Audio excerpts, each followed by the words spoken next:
Bem, uma primeira coisa que a gente precisa saber sobre esse regulamento da União Europeia é que é uma lei aprovada pelo Parlamento Europeu. Então, assim, isso não vai acontecer, depois eu vejo, não adianta. É uma lei que foi aprovada pelo Parlamento. Ela vai começar a entrar em vigor no dia 1º de janeiro de 2025, portanto, esse ano de 2024 é o ano de nós nos ajustarmos. O pessoal fala, mas a gente tem mercado fora, a Europa não é importante. 50% do café vai para a Europa. A gente tem vários produtos, não só a soja, mas os derivados, óleo de soja, farelo, que também vai para a Europa. Nós exportamos para vários dos 27 países e nós vamos ter problema já na chegada do porto. Se a gente não conseguir provar que esses produtos vieram de áreas desmatadas antes de 2020, nós não conseguiremos entrar com esses produtos na Europa. Lei aprovada e não há nenhum prenúncio, nenhum indício de que essa legislação vai mudar.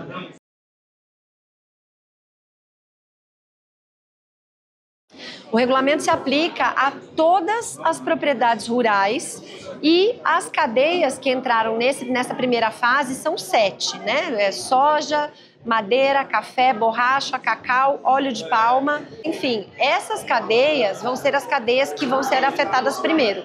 O que essa legislação quer fazer, e ela é parte de um outro instrumento, que é um instrumento maior, que chama o Acordo Verde Europeu, o Green Deal, o que essa legislação quer fazer é atingir todo o produtor rural para que não haja área desmatada depois de 2020 que venda para a Europa.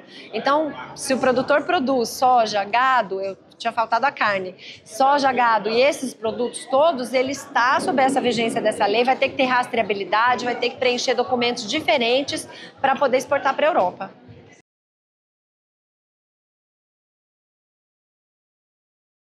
A partir de 1º de janeiro de 2025, quando chegar a carga desse produto lá na Europa, a gente geralmente desembarca a soja, por exemplo, lá no porto de Roterdã, na Holanda.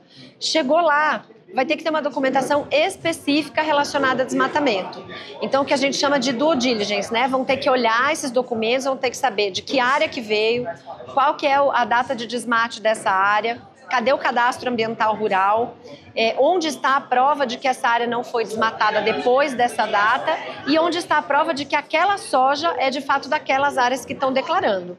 Essas medidas vão ser colocadas em prática através de uma plataforma lá na Europa e esse documento vai ter que ser preenchido antes do produto sair daqui.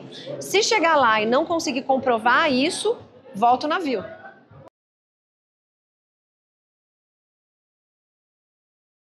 A verificação da conformidade geralmente é feita por imagens de georreferenciamento, imagens de satélite, que dão dinâmica de desmatamento. Então, a gente aqui no Brasil tem o PRODES, tem o DETER, que são satélites que já conseguem monitorar essa dinâmica de desmatamento para saber de que data que foi a supressão da vegetação. Uma coisa super importante é que não interessa se há autorização da supressão.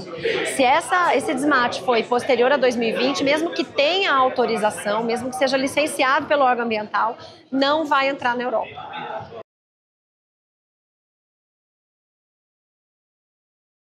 Bem, o Brasil ele exporta muito mais para a Ásia do que para a Europa. Acontece que a Europa, embora não seja o principal mercado, é a principal chancela. A Europa é o certificado de que o seu produto é bom, de qualidade, é sustentável. Então, o que a gente corre de risco é que outros países, outros blocos, por uma questão de sustentabilidade, a Europa fez isso porque quer se tornar o primeiro continente carbono neutro, né? Zero emissões. Mas até por certo protecionismo, e a gente viu todos os protestos dos produtores rurais na Europa, é possível que outros países sigam isso, né? Se conseguirem de fato impor uma barreira à exportação brasileira. Então, o impacto imediato é realmente a não exportação desse volume para fora. A gente não sabe exatamente quanto isso vai impactar em cada uma dessas cadeias, mas o medo maior é que a gente consiga rastreabilidade desses produtos, mas que aqueles que foram de áreas desmatadas depois de 2020 e que poderiam exportar, possam não entrar em outros países também, a exemplo do que a Europa fez, por protecionismo comercial.